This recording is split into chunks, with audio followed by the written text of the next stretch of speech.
Welcome to the History Maps podcast. Today we are standing at the edge of a massive cliff, effectively looking back over a millennium of human history.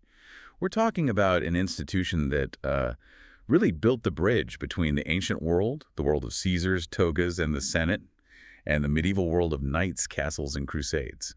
We are talking about the Byzantine army. It is a massive topic, and frankly, it's one of the most misunderstood topics in military history. I think that misunderstanding often starts with the name itself. We call it Byzantine so comfortably now. Yeah. But they never used that word, did they? No, absolutely not. If you traveled back to Constantinople in the year 600 CE, or, 1000 CE, and asked to speak to a Byzantine general, they would have looked at you like you were speaking gibberish. Right. They were Romans. Romaioi.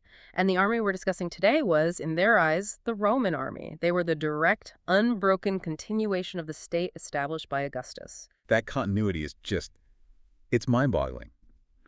But looking at the sources we have for this deep dive, it's clear that while they carry the name Roman, they didn't look like the Romans we have in our imagination. Not at all. When I think Roman army, I have a very specific image. I picture the guys from the movies, red tunics.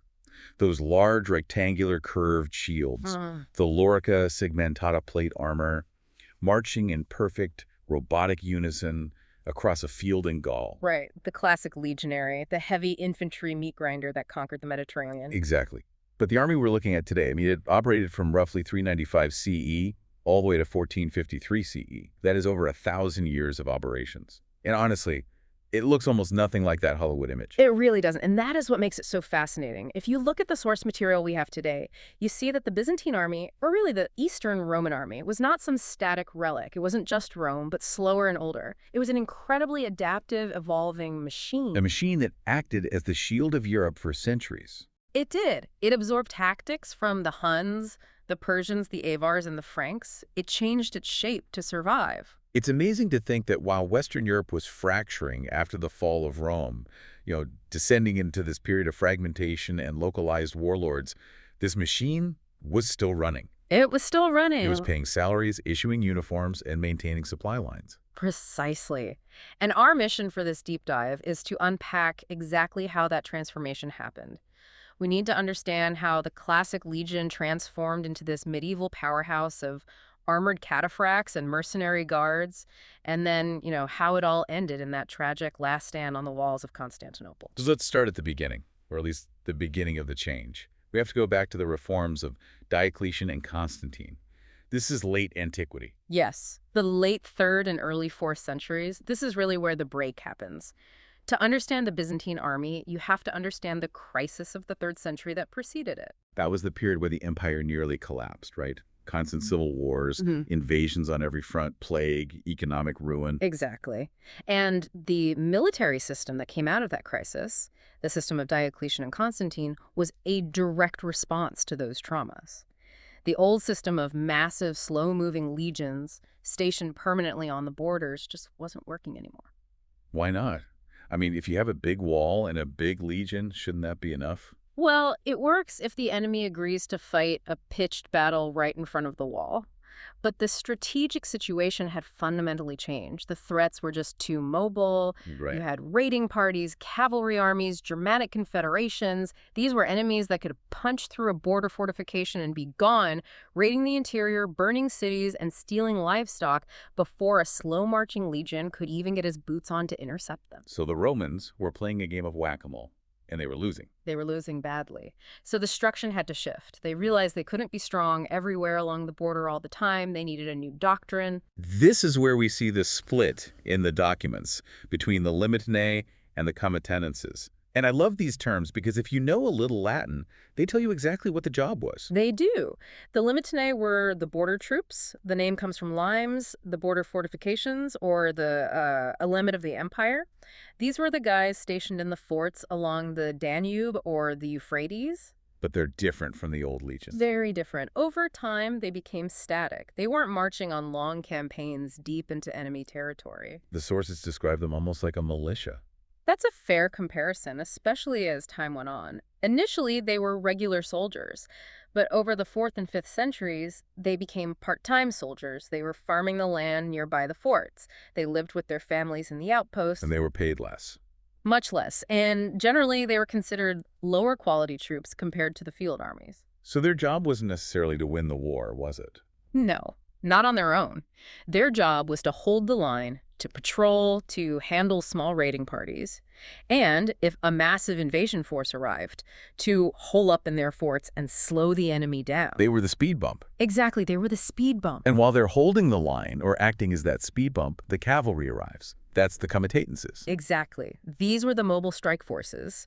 The word comes from comitatus, meaning the retinue or the company of the emperor.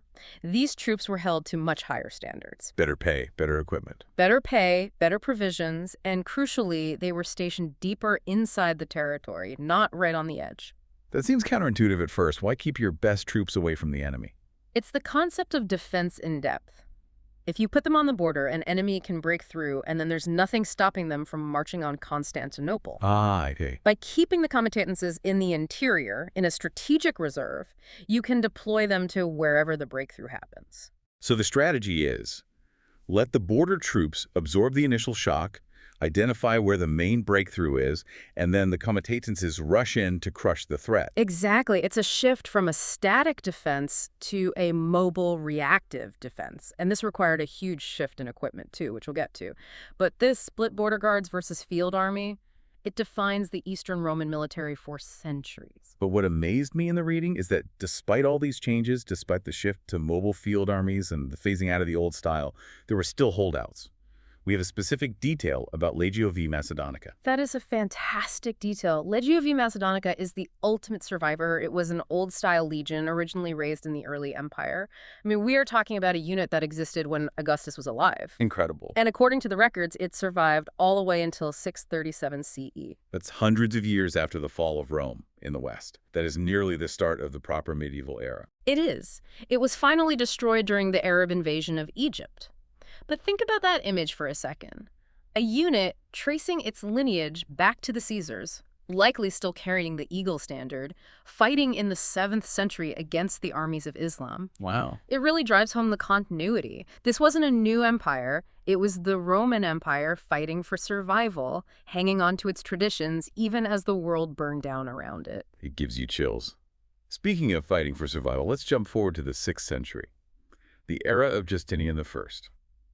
This is often considered the golden age of the East, right? The empire striking back.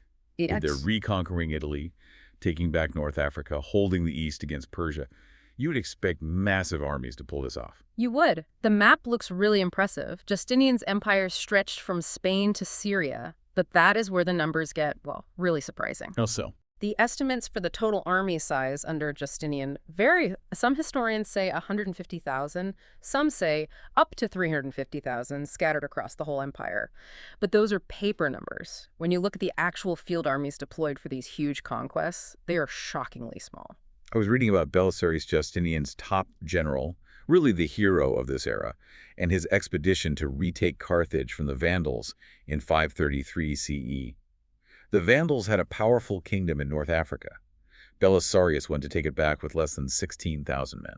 It sounds impossible, doesn't it? 10,000 infantry and maybe 5,000 cavalry. How do you conquer a kingdom with 15,000 guys? I mean, a modern football stadium holds 4 or 5 times that many people. You do it with superior discipline, superior equipment, and better tactics, force multipliers. And you do it because the composition of the army had changed. It wasn't just about heavy infantry grinding the enemy down anymore. This is where we see the rise of the Bucellari. The Bucellari. These guys fascinated me. Their legal status seems murky. They aren't exactly state troops, are they? It's not strictly. The term Bucellari literally comes from the word for biscuit eaters, essentially meaning they ate the bread provided by their master. It refers to private armed retainers. So they're soldiers employed directly by generals. By generals, wealthy aristocrats, or even the emperor himself in a private capacity. So they were private military contractors. In a way, yes. They were loyal to the man who paid them, not necessarily the abstract concept of the state or the republic. That sounds dangerous. That sounds like how civil wars start. If the general pays the army follows the general, not the emperor. It was politically dangerous, absolutely. The Romans had learned that lesson the hard way with Julius Caesar and Sulla. But in the 6th century, militarily, these guys were the elite. Because they were paid directly by wealthy patrons like Belisarius, they had the best armor, the best horses, and the best training. How many of them are we talking about? Belisarius himself had a massive retinue. Some sources say up to 7,000 men at his peak were his personal butulari. In fact, Belisarius started his own career as a Dorophoros in Justinian's retinue before Justinian even became emperor. There's a hierarchy within these private armies too, right? Yes. The rank and file were called hypaspestai, which translates to shield bearers, and the officers were the Dorophoroi, or spear bearers. These Dorophoroi took solemn oaths of fidelity to their patron. So when Belisarius went to Africa, a significant chunk of his cavalry wasn't just the army, it was his army. That's right. They were essentially his household guard expanded to the size of a legion. And looking at the gear, we are not seeing the Roman short sword and rectangular shield as the main feature anymore. No. By the 6th century, the influence of the East, specifically Sassanid Persia, is undeniable. The elite heavy cavalry are now cataphracts. Paint a picture for us. What does a 6th century cataphract look like? Imagine a tank made of flesh and iron. They are wearing elaborate defensive armor. Coats of mail from neck to knee, often with a cuirass over it. They have greaves to protect the shins and vambraces for the arms, and their horses often have armor on their heads and chests. And their weapons. This is the crucial innovation. They are armed with both the lance and the bow. That dual threat capability, lance and bow, seems to be the magic formula. It was. It allowed them to dictate the terms of engagement. If they were facing heavy infantry, they could stand off and soften up the enemy formation with arrows from a distance. If the enemy thinned out or wavered, they could switch to the lance and charge home. The ultimate flexibility. Exactly. And if they were facing enemy light cavalry, they could outshoot them or just run them down. And the infantry had changed too. You had the scutatiae, the heavy infantry with shields, but they were supported by masses of light infantry archers. Yes, the infantry became the anvil, while the cavalry was the hammer. The infantry's job was often just to hold the line and provide a safe harbor for the cavalry to regroup. And we can't forget the Foederati, the barbarian allies. A huge part of the puzzle. Huns, Goths, Herules. Belisarius' force in Africa included 600 Huns and 400 Herules, all mounted archers. The Byzantines were very pragmatic. They didn't have a racial or nationalistic purity test for their army. Right. If the Huns are the best horse archers in the world, why try to spend 10 years training a Roman to do it poorly when you can just hire a Hun to do it perfectly? That pragmatism pays off. You look at the Battle of Dara in 530 CE. This is one of the most famous battles of late antiquity. Belisarius has 25,000 men, the Persians have 40,000, and the Byzantines absolutely crush them. It is a masterclass in combined arms and using the enemy's expectations against them. Belisarius did something very un-Roman. He dug a trench. He refused to fight a straight-up line battle. He used fortifications. He used entrenchments to channel the Persian attack, limiting their numerical advantage. And then he used his Huns on the wings. The Huns played a key role. Crucial. The Huns were hidden behind a hill on the flank. When the Persian cavalry committed to the attack, the Huns swept around and hit them from the side. It proved that this new, smaller, more cavalry-focused Roman army was pound for pound the best fighting force in the world at that time. It's impressive. They took the best parts of their enemies and used them against them. Exactly. They took the heavy armor of the Persians and the horse archery of the Huns, combined it with Roman discipline, and created a hybrid warrior that dominated the battlefield for centuries. So we've established that the army changed. But what was it actually like to be a soldier in this new system? We are lucky enough to have a window into that life, the Strategicon. The Strategicon is a goldmine for historians. It is a military manual attributed to Emperor Maurice, who reigned from 582 to 602 CE. And it is incredibly detailed. It doesn't just talk about grand strategy or map movements. No, it talks about what a soldier should wear. What he should wear, how he should pack his bag, and even how he should groom his horse. It reads like a modern field manual. It really does. It's practical. It's written by a soldier for soldiers. One of the first things that jumped out at me was the emphasis on appearance. The manual explicitly says the soldiers should be handsome in their armament. Yes. It says, "For the more handsome the soldier is in his armament, the more confidence he gains in himself and the more fear he inspires in the enemy." It's psychological warfare. Completely. Think about it. If you're a barbarian tribesman or a Persian conscript and you see a line of Byzantine cataphracts, the metal is polished, the plumes are bright, the horses are groomed, they look wealthy. They look disciplined. You assume they're well-fed and well-paid. Exactly. You assume they are invincible. It wins the battle before the first blow is struck. Morale is everything in ancient warfare.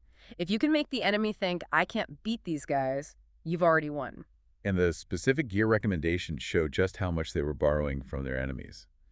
The manual basically says, be like the Avars. It really does. The Avars were a nomadic people from the Eurasian steppe who had arrived on the Danube. They had excellent cavalry technology, and the Strategicon doesn't shy away from admitting it. What does it recommend? It recommends Avar-style lances with leather thongs for grip. It recommends hooded coats of mail for better neck protection, which was an Avar design. It even talks about tents. Yes. It says the tents should be of the Avar type because they combine practicality with good appearance. They were shameless about stealing good ideas. They didn't have the not invented here syndrome. And for the cavalry, there is one piece of technology that changes everything, though it often gets overlooked in pop history.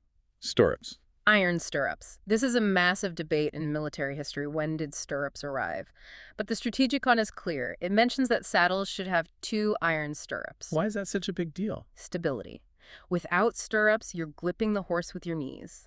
If you get hit or if you swing your sword too hard, you can fall off. With stirrups, you are locked in. So you could hit harder. Much harder. It allows a rider to deliver a much more powerful blow with a lance because you can brace against the impact. Or it allows you to stand slightly in the saddle to shoot a bow with more accuracy while moving. It is a game changer for cavalry warfare. The manual also lists the everyday carry for a cavalryman. It's so specific. They have to carry files, awls, and spare bowstrings. It shows the professionalism. You are responsible for your gear. If your saddle breaks in the middle of a campaign, you fix it. If your arrowhead is dull, you file it. You are self-sufficient. There is no maintenance depot following the army to fix your kit. But not too self-sufficient, because there's this whole section on servants. This was a surprise to me. Right. This is interesting socially. The manual assumes that a soldier should provide his own servant, either a slave or a free man. In the old Roman legions, the soldiers carried their own gear. They were called Marius's mules because they had these massive backpacks. Exactly. But the Byzantine cavalryman is an elite specialist. He can't be tired from carrying a pack, so the servant's job is to handle the baggage train, look after the pack animals, and do the camp chores so the soldier can focus on fighting and caring for his war horse. But what if you were a broke soldier? Not everyone can afford a slave. Then you club together. The manual says if soldiers are too poor, 3 or 4 of them should join in maintaining one servant. It's a very practical solution to logistics. That makes sense. It keeps the fighting strength high because you don't have soldiers detaching from the battle line to go feed the mules. It keeps the tooth-to-tail ratio efficient. I also love the detail about unit identification. We're seeing early forms of heraldry here. We are. It says the flags of a Meros, which is like a division, should share a color, and the streamers of the Moires, the brigades within that division, should have their own distinctive devices. So it's a color-coded army. It's designed so that in the chaos of battle, a commander can look across the field and know exactly who is where. Okay, the blue flags are moving forward, the red flags are holding. And the commanders themselves had standards that could be seen from a distance. It's all about command and control. The Romans were obsessed with order in the midst of chaos. They knew that once the fighting starts, noise and dust make verbal orders impossible. You need visual cues. So under Maurice, things seem pretty organized. They have a manual, they have elite cavalry, they have stirrups. But then the 7th century happens, and everything falls apart. Falls apart might be an understatement. This is the Great Catastrophe, the rise of the Rashidun Caliphate. It happens so fast. Unbelievably fast. In a matter of decades, the neo-Islamic armies burst out of Arabia. The numbers regarding the losses are terrifying. We lose Syria, we lose Egypt, the breadbasket of the empire, we lose North Africa. The population of the empire drops from 19.5 million in 560 CE to 10.5 million in 641 CE. That's a 50% population loss in less than a century. 50%. It is a demographic and economic collapse, and the army contracts with it. The sources suggest the army went from roughly 379,000 men down to about 129,000. But the bigger problem was money. Because Egypt paid the bills. Exactly. Egypt provided the grain and the tax revenue that paid the professional soldiers. When Egypt fell to the Arabs, the empire went bankrupt. The old system of professional, mobile field armies supported by taxes, that was gone. The money was simply gone. So if you can't pay your soldiers with gold, what do you pay them with? Land. And this is the birth of the theme system, or themata. This is probably the most significant innovation in Byzantine history. It's what saved the empire from total destruction. Let's unpack the themata. Because the word theme is confusing for modern listeners. It doesn't mean a theme party. No. The word originally referred to the army corps themselves, but eventually it came to mean the district where that army was stationed. So instead of having a mobile army that moves around, you take the remnants of the beaten field armies, you park them in a specific district in what's left of the empire, mostly Asia Minor, and you say, okay, this is your home now. And the names of these districts tell you exactly who settled there. They do. Take the Armeniac theme. That wasn't just a random name. It was the district settled by the remnants of the Army of Armenia, which had retreated from the front lines. The Anatolic theme. The Army of the East, the troops who used to guard Syria. And the Obsession theme. That comes from obsequium, the imperial retinue. These were the elite guards who were settled closest to Constantinople. And my favorite, the Carabiziani. Yes, from Carabis, meaning ship. That was the naval corps settled along the southern coast to provide sailors for the fleet. So how did this actually work for the soldier? How is this different from the old limitanae? It's a shift to a peasant militia model, but a high-end one. Soldiers were given land grants in these districts. The deal was, you get the land tax-free or with reduced taxes, and you farm it to support your family. In exchange, military service is hereditary. So your son has to be a soldier too? Yes. And you have to provide your own horse and equipment from the profits of your farm. When the beacon fires lit up warning of an Arab raid, you grabbed your gear, got on your horse, and rallied to your standard. It's genius, really. It solves the pay problem because they pay themselves with farming. And it solves the motivation problem. Exactly. They aren't fighting for a distant emperor in Constantinople who they might never see. They are fighting to protect their own farms, their own families, their own villages. It created a defense-in-depth strategy that was incredibly resilient. It was. If an Arab army crossed the border, they were immediately harassed by local troops who knew every ravine, every forest path, and every watering hole. It made conquering Asia Minor a nightmare for invaders. And administratively, this changed the government too. Completely. In the old Roman system, you kept civil and military power separate to prevent coups. A governor couldn't command troops. Right. In the theme system, that luxury was gone. The strategos, the general of the theme, held both military and civilian power. He was the judge, the tax collector, and the general. It was martial law as a permanent state of being, but it allowed for incredibly fast decision-making when invaders crossed the border. You didn't have to wait for permission from the civil governor to mobilize the troops. So the themes saved the empire. They stabilized the borders, the bleeding stocks. But by the 8th century, under Emperor Constantine V, we start to see another shift, because the problem with powerful local generals is, well, they become powerful local generals. They rebel. The themes were almost too successful. If a strategos controls the army and the taxes of a huge province like the Anatolic theme, he can make a play for the throne. Constantine V faced a major revolt and realized he needed a counterbalance. He couldn't trust the provincial armies completely. So he needs a force that answers only to him. Exactly. Enter the tagmata. The tagmata, or regiments. These were different from the themes. Yes. These were the professional standing army stationed in and around Constantinople. Unlike the theme troops, who were part-time farmers, the tagmata were full-time soldiers, paid in coin, and fiercely loyal to the emperor. They were the central reserve.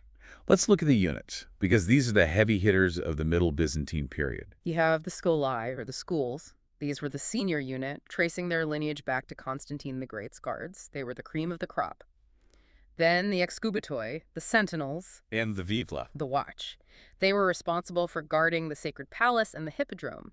Interestingly, on campaign, they were responsible for the emperor's personal safety, transmitting his orders and guarding prisoners of war. They were the military police, essentially. And the hicanatoi, which translates to the able ones. I like that confidence. It is a good name, but there's also a funny one in the support units, the optimatoi. The best. Yes, the best. But ironically, by this period, they weren't elite fighters. They were the mule handlers and the baggage train support. That is fantastic military humor, calling the logistics guys the best.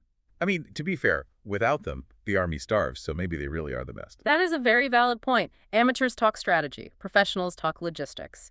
The optimatoi kept the army moving. So the tagmata give the emperor an offensive capability.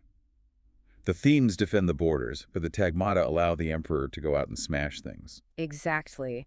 The themes hold the shield, the tagmata wield the sword, and this culminates in the 10th century with the soldier emperors, men like Nicephorus II, Phocas, and Basil II. This is the Byzantine Reconquista. It is.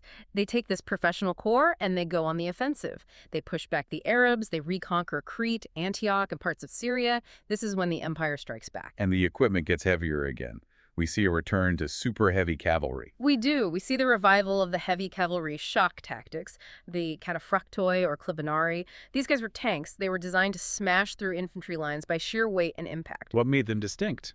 They wore the clavanium, a lamellar cuirass, often with mail underneath. Their horses were fully armored with felt or boiled leather, and they used a wedge formation. They were virtually invulnerable to standard weapons. A wedge formation. They formed a wedge and just drove straight through the enemy infantry, shattering the line. It's a high point for the Byzantine military machine.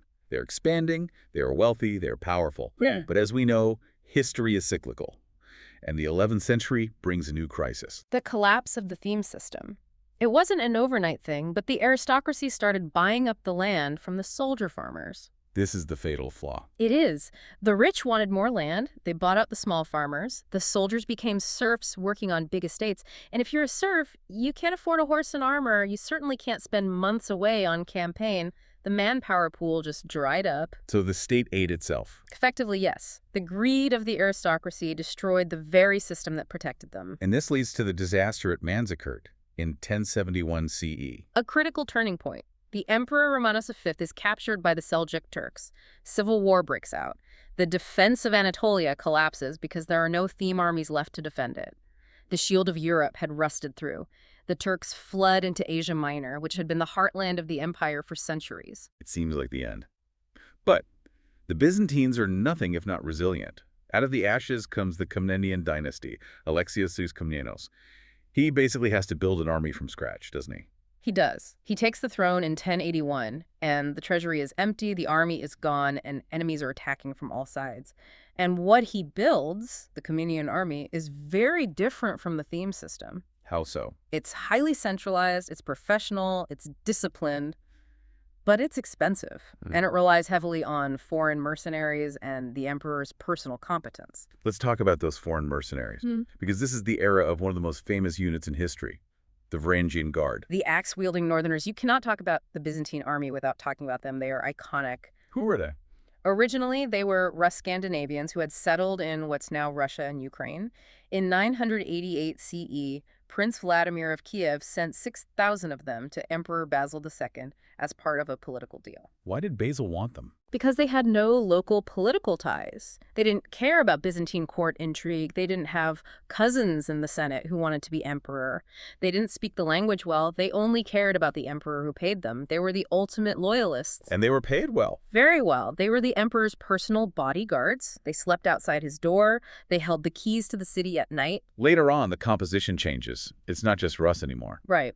After the Norman conquest of England in 1066, you see a huge influx of Anglo-Saxons joining the Guard. That is fascinating.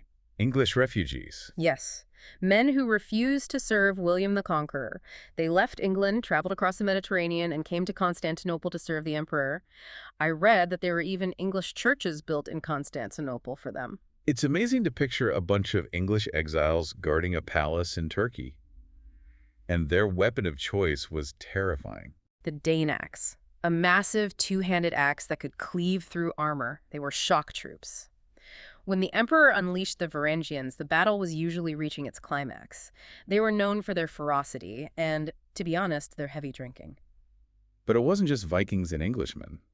The Komnenian army was like a United Nations of mercenaries. It really was. You had Turcopoles, sons of Turks, serving as light cavalry. You had Skythikoi Pechenegs serving as police forces. You had Latinikoi Western Knights, Franks, Normans. This brings up an interesting point about Western influence. By the time of Manuel of Komnenos in the 12th century, the Byzantine army is starting to look a lot like a Western medieval army, isn't it? It is. Manuel was a very pro-Western. He admired the chivalric culture of France and Germany. He actually held jousting tournaments in the hippodrome. He introduced Western-style heavy cavalry tactics using the couched lance technique that knights used, rather than the old overhand thrust. So the distinct Roman flavor was fading. It was being replaced by a more pan-European chivalric style. They were becoming more like their neighbors in the West. I want to take a minute here to do a proper deep dive into the gear itself. We've mentioned a few things, but let's get specific. Let's talk weapons. Let's do it. Swords. Yeah. We have the spatha, which is the classic longsword, but then there is the paramarion. The paramarion is interesting. It's a one-edged, saber-like slashing weapon. It actually curves. This is a direct influence from the steppe peoples, the Avars and Huns. Why the curve? It's better for cavalry. A curved blade slices on impact. If you're riding past someone at 30 miles per hour, a straight sword can get stuck or break your wrist. A curved saber slashes through and keeps moving. And then there's the manolian. This sounds terrifying. It is a specialized weapon for a specialized soldier. The manolian was a thick spear made from a whole oak or cornel sapling. It wasn't for throwing. It was used by heavy infantry called manolatoi. What was their job? Their entire job was to stand firm and withstand a charge from enemy cataphracts. You needed a spear that thick, almost a pike, so it wouldn't snap when 1,000 pounds of armored horse slammed into it. Talk about a high-stress job description. Your job is to catch the horse. Exactly. You had to have nerves of steel. You had to plant the butt of the spear in the ground and just wait for the impact. What about missile weapons? We know they loved archery. They used the composite recurve bow, similar to the Huns, but there is a piece of tech called the solonarian. It's a hollow tube. A tube, like a blowgun. Sort of, but for a bow. It was a guide attached to the bow or the archer's hand.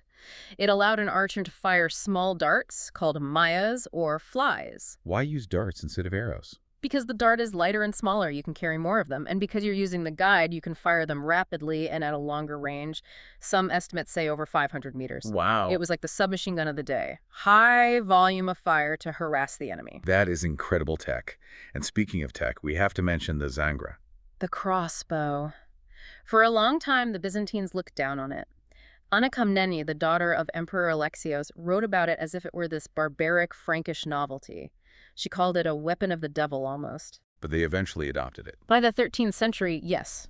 It was too effective to ignore. It could punch through armor that a bow couldn't. And of course, the ultimate Byzantine weapon, Greek fire. The state secret. We usually think of it on ships, the siphons that sprayed fire on enemy fleets. But they had a handheld version called the chirosiphon. This is the medieval flamethrower. It is exactly a medieval flamethrower. Imagine a soldier on a siege wall holding a bronze tube with a pump mechanism.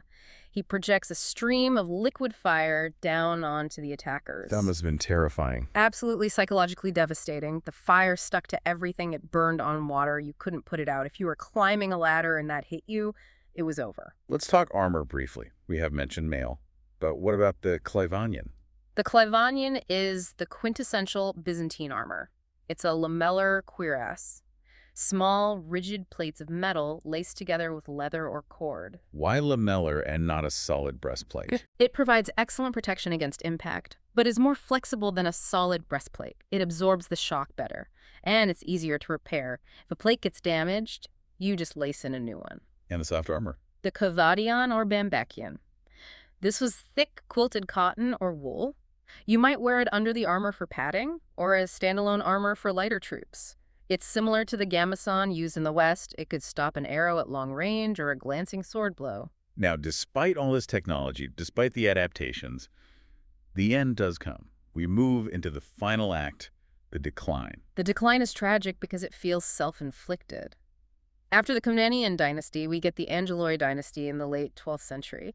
And they were disastrous. So. They neglected the army. They spent the treasury on palaces and gifts to favorites. They let the centralization crumble. The localized theme system was long gone, so there was no cheap reserve. They relied on expensive mercenaries, but then ran out of money to pay them. And when you don't pay mercenaries, they turn on you, or they just leave.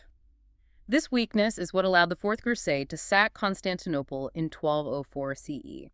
They shattered the empire. The Crusaders, who were supposed to be allies, broke into the city and looted it. The empire does come back in 1261 under the Palaiologos dynasty. But it's a shadow of itself, isn't it? It is. It's economically ruined. The territory is tiny. Just the city and some surrounding lands. They're relying on groups like the Catalan Grand Company mercenaries, who were notoriously unreliable, and ended up ravaging Byzantine lands as much as the enemy did. And so we arrive at 1453 CE, the final siege. The Ottoman Turks are at the gates. Sultan Mehmed II brings an army of perhaps 80,000 men, including the elite janissaries and massive cannons that can shatter the ancient walls. And the defenders? The numbers are heartbreaking. They are. The city of the world's desire, which once commanded armies of hundreds of thousands, was defended by about 7,000 men. And 2,000 of those were foreigners, Genoese and Venetians who had come to help. 7,000 against 80,000. The odds were hopeless. Yet they held out for weeks. They repaired the walls at night. They fought with desperation. It came down to a critical moment on the walls on May 29th. The Genoese general Giovanni Justiniani, who was leading the defense of the main walls, was wounded by a shot. This is the turning point. It is. He was in terrible pain and asked to be evacuated to a ship. When the defenders saw their commander leave, panic set in. They thought the line was broken. The Ottoman janissaries saw the confusion and charged. And then we have the last emperor, Constantine XI. A fitting end for a Roman emperor. The sources say that when he saw the walls were lost and the Turks were pouring in, he threw aside his purple regalia, the symbols of his office, so he wouldn't be recognized or captured for a show trial. He didn't flee. No. He drew his sword and charged into the oncoming wave of janissaries. He died fighting as a common soldier. He died sword in hand. His body was never identified. And with him, the Roman army finally died. It didn't fade away in a retirement home. It went out fighting. It's a heavy story. But when you look back at it, what is the takeaway? The takeaway for me is resilience and adaptation. The Byzantine army bridged the gap between antiquity and the Middle Ages. It fought the Huns, the Arabs, the Turks, the Franks, the Normans. It adapted to every single one of them. It preserved the Roman state for 1,000 years longer than the West. It protected the development of European civilization by holding the line in the East. It did. And here's a thought to leave you with. We often focus on the enemies that destroyed Byzantium, the cannons of the Turks, the Knights of the Crusade. But if you look closely, the army didn't really die because of the enemy. It died because the empire lost the internal institutions that supported it. When they dismantled the theme system, when they lost the connection between the land and the soldier, the clock started ticking. It wasn't the strength of the sword that failed. It was the system that held it. A powerful lesson on the importance of institutions. Thank you for joining us on this deep dive into the Byzantine army. It was a pleasure. Thank you for listening. History Maps. Learn history visually.